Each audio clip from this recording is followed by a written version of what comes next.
Hey, Mike Kinnett here from Prostatis. If you're new to the channel, welcome. We simplify retirement so you can protect your savings, lower taxes, and build a plan that actually works for the life you've built. Now today, we're exploring a critical topic: how do interest rates impact your investments? Now interest rates themselves, they're set by the central banks like the Federal Reserve, influence the cost of borrowing money. When rates rise, borrowing becomes more expensive, which can slow down economic growth. Conversely, when rates fall, borrowing is cheaper, potentially stimulating the economy. All right, so let's take a look at how these things impact different types of investments. Stocks, generally lower interest rates can boost stock prices as companies benefit from cheaper borrowing costs, potentially leading to higher profits. However, the relationship isn't always straightforward and can depend on various factors, including investor expectations and the economic conditions at the time.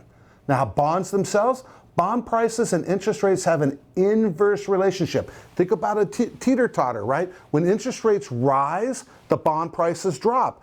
They typically fall, and vice versa. When interest rates go down, bond prices go up. This is because new bonds are issued at the new higher rates, making the existing bonds with lower interest rates less attractive to buyers. Now, real estate, we all experience real estate. Lower interest rates can make mortgages more affordable, potentially increasing demand for real estate and driving up property values at the same time. Conversely, higher interest rates slow down the sale of real estate, making the prices stagnant and even fall. Historically, the Federal Reserve has adjusted interest rates in response to economic conditions. For instance, during the economic downturns, the Fed has lowered the rates to stimulate the growth. They put more money out in the economy. Conversely, to battle high inflation, the Fed raises interest rates to cool down the economy. This year, there are discussions about potential interest rate cuts due to the slowing economic growth and other factors. Investors are watching closely as these decisions can have significant impact on various investment assets,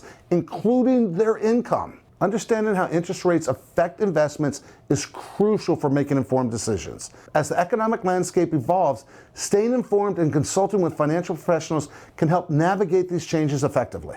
So if you're sitting here contemplating interest rates going up and down, from an investment point of view for how you should be allocated to account for this, our recommendation is that you don't invest in anything that is subject to interest rate fluctuations. For most people, they are buying bonds or bond-like investments for the idea of having a safe investment bucket, a safe bucket so that if the markets go crazy, we can take money out of our safe money bucket. And I'm doing those air quotes. But at the end of the day, the fact is that bonds are not safe. Bear Stearns went belly up. Merrill Lynch went belly up. GM went belly up. Those bonds went negative. You lost money on them. Interest rates in 2022, bonds were down 10 to 20% for some people. So owning bonds from our perspective, unless all you're looking for is interest and the yield to live on, owning bonds does not make sense. So as you're contemplating what it should look like, if you're buying it for your safe money bucket, because you want to make sure you have something safe and secure if the markets go haywire, we recommend things like CDs. We don't care what happens to interest rate, the CD pays it regardless.